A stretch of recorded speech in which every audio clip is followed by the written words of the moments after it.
DUCSU election হইতেছে। ডাকসু বাংলাদেশের একটা অন্যতম প্রধান গুরুত্বপূর্ণ নির্বাচন। সারা দেশের আগ্রহ থাকে। আমি কয়েকদিন আগে লিখছিলাম যে ছাত্র শিবির বিপুলভাবে জিতবি।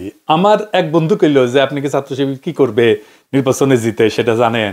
আমি গেলাম না, জানি না। উনি বললেন যে আপনি আগে দেখেন, তারপরে মতামত দেন। তো আমি আমার এক ক্ষুদ্র ভ্রাতা বললাম যে এই ছাত্র সংগঠনগুলো নির্বাচনী ইস্তেহার যা যা দিছে সেটা কম্পাইল করে দাও। সে অনেক খাটাখাটনি করে আমারে বললো যে ছাত্র সংসদের ইস্তেহার আছে আর অন্যদের ইস্তেহার হয় নাই। মানে আমি যখন এই এপিসোড রেকর্ড করতেছি তখন পর্যন্ত এই ইস্তেহারগুলো ওইভাবে আসে নাই। তখন কইলাম প্যানেলগুলোর ভিপি ক্যান্ডিডেট কি কি কইছে সেটা একটু কম্পাইল করে দাও। তো দিল। আসেন আমরা সেইগুলো একটু দেখে আসি। যেমন ধরেন আছে পূর্ণ স্বায়ত্তশাসন প্রতিষ্ঠা, আবাসনের নিশ্চয়তা, ভর্তির সংখ্যা যৌক্তিক করা, এক মানুষ এক সিট এক টেবিলে নীতি বাস্তবায়ন করা, অবকাঠামো উন্নয়ন, নতুন হল নির্মাণ, ক্যাম্পাসে ছাত্র শিক্ষক রাজনীতির সংস্কার, শিক্ষক নিয়োগের সংস্কার, ক্যাম্পাসে সর্বোচ্চ নিরাপত্তা নিশ্চিতকরণ, বিশ্ববিদ্যালয়ে হারানো জমি পুনরুদ্ধার, 600 একর জমি নাকি হারাইছে, স্বনির্ভর প্রশাসন প্রতিষ্ঠা, ক্যান্টিন মেস দোকানের মান উন্নয়ন, শিক্ষা গবেষণায় বাজেট বৃদ্ধি। তো ছাত্র দলের যে ভিপি ক্যান্ডিডেট আবিদুর রহমান খান সে বলছে যে ছাত্রদল ইস্তেহারে অবকাঠামোগত সমস্যাকে প্রাধান্য রাখছে। কার্জন হল, মোতার হোসেন ভবন, মোকারম ভবন, ক্যান্টিন সহ বহু সমস্যা বছরের পর বছর ঝুলে আছে। বিজ্ঞান এবং ব্যবসায় শিক্ষা অনুষদের শিক্ষার্থীরাও ল্যাব, ক্লাস, ক্যান্টিন সংকটে ভুগছে। এসব সমাধানে ছাত্রদল নাকি বদ্ধপরিকর এবং প্রতিশ্রুতিবদ্ধ। এছাড়া আছে গণরুম, গেস্টরুম, কালচার নিধন, তারপরে ক্যান্টিনে ফাউখা রীতি টানা, শিক্ষার্থীদের পড়াশোনা গবেষণা দেশপ্রেমিক হিসেবে গড়ে তোলার জন্য সহযোগিতা করবে ছাত্রদল। পরিপূর্ণ আবাসন ব্যবস্থা নিশ্চিত করা হবে। ছাত্র শিবিরের ডাকসু নির্বাচনে ভিপি প্রার্থী সাদিক কায়েম ইস্তেহারের মূল বিষয় নিয়ে বলছে যে শতবর্ষ পূর্ণ হলে ঢাকা বিশ্ববিদ্যালয়ে এখনো শতভাগ আবাসন নিশ্চিত হয়নি। নির্বাচিত হলে ধাপে ধাপে প্রত্যেকটা শিক্ষার্থীর জন্য আসন নিশ্চিত করা হবে। নারী শিক্ষার্থীদের জন্য নিরাপত্তা জোরদার, লাউঞ্জ, অনাবাসিক শিক্ষার্থীদের প্রবেশের ব্যবস্থা, তারপরে ক্যান্টিন, হাইজিন সুবিধা উন্নত করা, রাত্রের জরুরি চিকিৎসা এবং নারী বিশেষজ্ঞ ডাক্তারের নিয়োগ, নারী শিক্ষার্থীদের জন্য ডে কেয়ার সেন্টার, সংখ্যালঘু শিক্ষার্থীদের অধিকার রক্ষায় প্রশাসনের সঙ্গে যৌথ উদ্যোগ। অধিকার বলতে কি বুঝাইতেছে তা বুঝলাম না। যাই হোক, আব্দুল কাদের যে বাকসাসের যে ডাকসু ক্যান্ডিডেট কাদের ইস্তেহারের মূল বিষয় নিয়ে বলছে যে আমাদের স্লোগান হবে ওয়ান স্টুডেন্ট ওয়ান সিট। আমরা শতভাগ আবাসন নিশ্চিত করব, গণরুম, গেস্টরুম প্রথা চিরতরে বন্ধ করব। তো এই এপিসোড এইটি হইতে হইতে আরেকজন দিছে তন্নি, আমি ওই প্রসঙ্গে পরে আসবো। ওইটা বেশ সে খুব ভালো লিখছে, এটা আমাদের প্রশংসা করতেই হবে। আমি ওই প্রসঙ্গে পরে আসতেছি।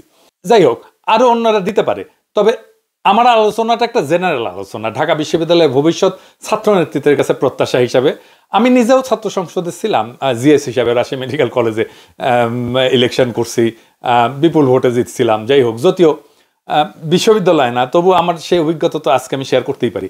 এই ডাকসু নির্বাচন এখনো পর্যন্ত জাতীয়ভাবে গুরুত্বপূর্ণ কিছুর কথা বলে নাই। তাই দেখতেছেন যে ডাকসু নির্বাচন নিয়ে জনগণের আগ্রহের পারদ ক্রমাগত কমতেছে। আসেন আগে দেখে নিই ছাত্র সংগঠনগুলোর দাবির দুর্বলতা নিয়ে।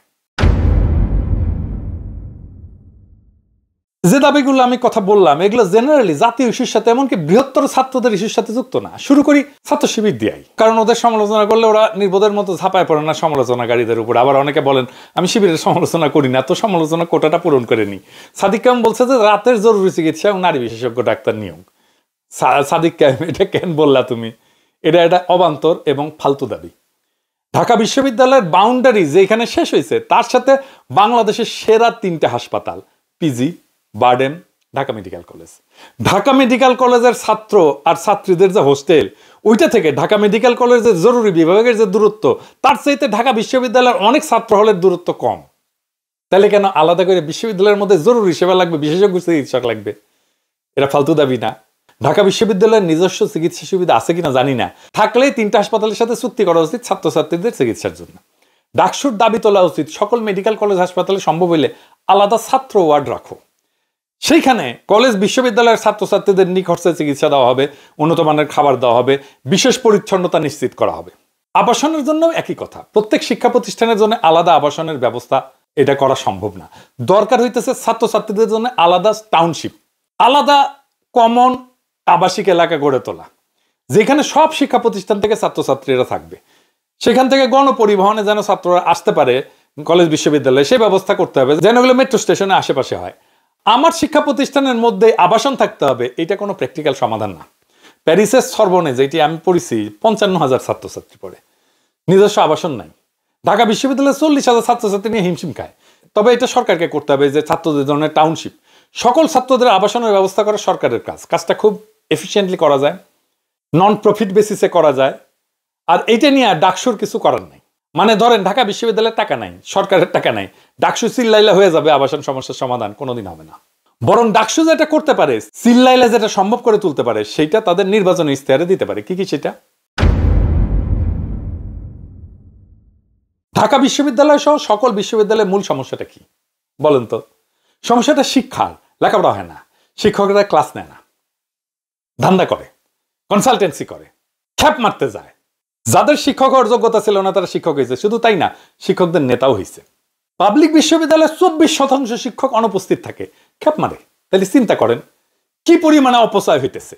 এই যে বিশ্ববিদ্যালয়ের শিক্ষক 16,399 জন, এর মধ্যে 8,800 জনই নিয়োগ হয়েছে আওয়ামী লীগ আমলে। তো রিজভী ভাই কয়েকদিন আগে একটা খুব ভালো কথা বলছিলেন, দামি কথা। ঢাকা বিশ্ববিদ্যালয় ফ্যাসিবাদের প্রাণকেন্দ্রে পরিণত হয়েছিল। বণিক বার্তা একটা খুব ইন্টারেস্টিং রিপোর্ট হয়েছিল, শিরোনাম ছিল ফ্যাসিবাদী কাঠামো তৈরিতে মুখ্য ভূমিকায় ছিলেন ঢাকা বিশ্ববিদ্যালয়ের শিক্ষক এবং সাবেক শিক্ষার্থীরা। লিখতেছে যে 2009 থেকে 2017 সাল পর্যন্ত দায়িত্ব পালন করেন তিনি, মানে ওই যে আরেফিন। তার সময় ঢাকা বিশ্ববিদ্যালয়ের শিক্ষক নিয়োগের দলীয়করণ সহ ব্যাপক অনিয়মের অভিযোগ ওঠে। শিক্ষাগত যোগ্যতা শিথিল, ন্যূনতম যোগ্যতা পূরণ না করে শতাধিক শিক্ষককে নিয়োগ প্রদান করা হয়। বেশ কয়েকটা বিভাগে নিয়োগ বিজ্ঞপ্তি প্রকাশ না করে এবং পদের অতিরিক্ত সংখ্যক শিক্ষক নিয়োগ করা হয়। এইগুলা খুঁজে বের করতে হবে এরা কারা। এছাড়া বলতেছে যে এর আগে ঢাকা বিশ্ববিদ্যালয়ের শিক্ষক নিয়োগের ক্ষেত্রে মেধা তালিকায় স্থান পাওয়া শিক্ষার্থীরা গুরুত্ব পেলেও তার মেয়াদকালে মেধা তালিকায় থাকা শিক্ষার্থীদের বাদ দিয়ে ছাত্রলীগের পদধারীদের নিয়োগ দেওয়ার অভিযোগ ওঠে। এরা কারা এটা খুঁজে বের করতে হবে না? এরাই ক্লাস নিত না, এরাই ধান্দাবাজি করে বেড়াতো। তার মানে হাসিনার ফ্যাসিবাদের মূল মস্তিষ্ক ছিল ঢাকা বিশ্ববিদ্যালয়। সেইখানে যদি ফ্যাসিবাদ বিরোধী ছাত্ররা নির্বাচন করে, তাদের মূল রাজনৈতিক প্রতিশ্রুতি কি হওয়া উচিত? খুবই সিম্পল, বলেন কি হওয়া উচিত? ঢাকা বিশ্ববিদ্যালয়কে ফ্যাসিবাদ মুক্ত করা। কারো কর্মসূচি দেখছেন এটা নিয়ে? নাই, কারো কাছে নাই এই কর্মসূচি যে ঢাকা বিশ্ববিদ্যালয়ে যারা ফ্যাসিবাদের দোষর ছিল তাদের আইডেন্টিফাই করা হবে এবং তাদেরকে বিশ্ববিদ্যালয় থেকে খেদানো হবে। অযোগ্য ছাত্রলীগ থেকে নিয়োগ পাওয়া শিক্ষক কারা তাদের আইডেন্টিফাই করা হবে এবং তাদের পাছায় লাথি দিয়ে বের করে দেওয়া হবে। তারপরে আর কখনো যেন অযোগ্যরা শিক্ষক হইতে না পারে সে ব্যবস্থা করতে হবে। সেটাও এই ডাকসু নির্বাচনের ইস্তারেই হইতে পারে। কি সেটা? বিশ্ববিদ্যালয়ের শিক্ষকদের মূল্যায়নে ছাত্রদের কোনো ভূমিকা নাই। শিক্ষকদের মূল্যায়নে ছাত্রদের ভূমিকা থাকতে হবে, তাইলেই শিক্ষকরা ছাত্রদের উপরে অনৈতিক চাপ প্রয়োগ করতে পারবে না। আবার অযোগ্যরা শিক্ষক হিসেবে চাকরি পাবে না। গবেষণা তহবিল বাড়ানোর কথা বলছে অনেক প্যানেলে। গবেষণা তহবিল কার আনার কথা?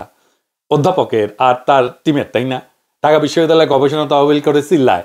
এদিকে দেখেন ব্র্যাক ইউনিভার্সিটি, বিশেষ করে James P Grant school of public health এবং centre for climate change and environmental research আন্তর্জাতিক গবেষণা প্রকল্পে সক্রিয় প্রচুর ফান্ড পায় তারা, ব্র্যাক ইউনিভার্সিটি, আর ঢাকা বিশ্ববিদ্যালয় পায় না। এই যে সানজিদা আহমেদ তন্নি, আমরা তো সবাই চিনি, আমরা খুব পছন্দ করি তাকে। এই তন্নি খুব চমৎকার একটা ইস্তেহার দিছে। আমি এটা নিয়ে ডিটেলে যাব না, ভালো ইস্তেহার দিছে। যদিও সে বলছে যে গবেষণার বরাদ্দ বাড়াইতে হবে, তবে এইখানে একটা গুরুত্বপূর্ণ কথা বলছে সে, যে বিশ্ববিদ্যালয়ের আইডি ব্যবহার করে এলসেভায়ার, স্প্রিঙ্গার, নেচার, ওয়াইলি, টেইলার এবং ফ্রান্সিস, তারপর সেই স্টেজ জেস্টার, স্কুপাস, এই সমস্ততে ডেটাবেজে অ্যাক্সেস সহজলভ্য করা। এই জায়গাটা একটু বলে রাখি যে এখানে ডিওআই দিয়ে সার্চ দিলে 95% আর্টিকেল ডাউনলোড করা যাবে, ফুল আর্টিকেল। অনেক ব্যয় সাশ্রয়ী সিস্টেম আছে যদি সত্যিই আমি আর্টিকেল চাই। তবে যেটা দরকার তন্নির ইয়েতে নাই, সেটা হচ্ছে ঢাকা বিশ্ববিদ্যালয়ের টার্নিটিন দরকার। এটা এমন একটা মেশিন যে কেউ কোথাও কিছু লিখেছে কিনা সেটা মুহূর্তে ধরে ফেলা যায়, মানে কেউ চুরি করে গবেষণা কাজ করলো কিনা। এটা ছাড়া কিন্তু গবেষণা হয় না। 2021 সালে ইউজিসি এটা কেনার সিদ্ধান্ত নিয়েছে, আজও পর্যন্ত এটা কেনা হয় নাই। দেখে অনেক কিছু করা হয়েছে, এটা কেনা হয় না। গবেষণায় যে কি পরিমাণে চৌর্যবৃত্তি হয় তার কোনো হিসাব নাই বাংলাদেশে। ফুকন লেখা থেকে চুরি করে রিসার্চ পেপার লিখেছিল। আবার সাদেক আলিমের বিরুদ্ধে অভিযোগ আছে চৌর্যবৃত্তি। বাহাউদ্দিনের বিরুদ্ধে গবেষণায় চৌর্যবৃত্তির অভিযোগ আছে। মোবাশ্বের মোমেনের বিরুদ্ধে আছে। কতগুলা কব আর। এমনকি ডক্টর ঈশানী চক্রবর্তী এবং জোবায়দা নাসরিন এই কাজ করেছে। জোবায়দা নাসরিন তো বড় বড় বাক্য ঝাড়ে, তাও চৌর্যবৃত্তি করেছে। চিন্তা করেন, সেকুলার তো তাই সব জায়গা থেকে চুরি করতে করতে অভ্যাস হয়ে গেছে।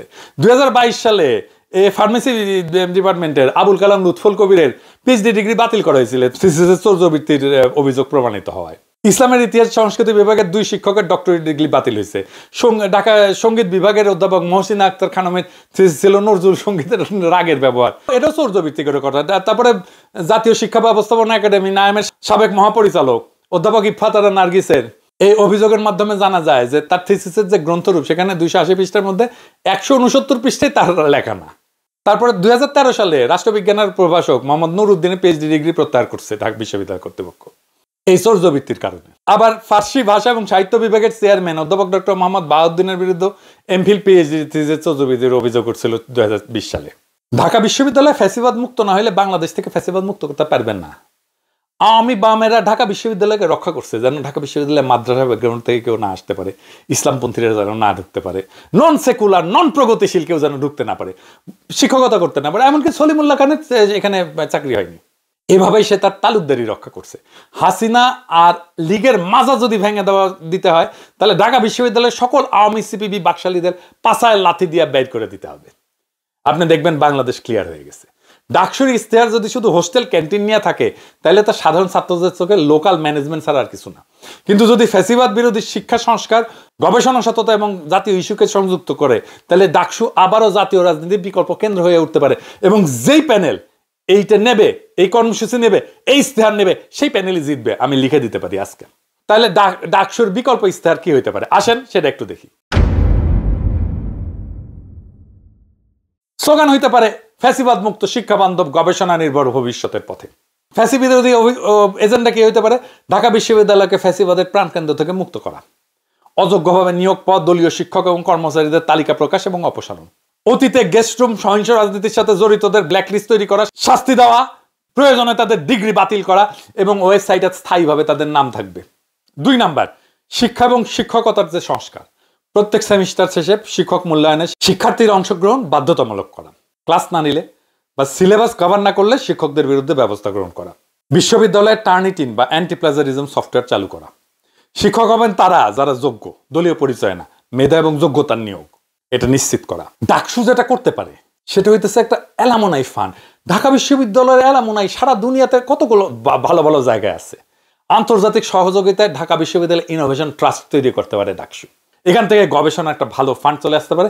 এইটা ডাকসু যদি ম্যানেজ করে তাহলে একটা দুর্দান্ত কাজ হবে।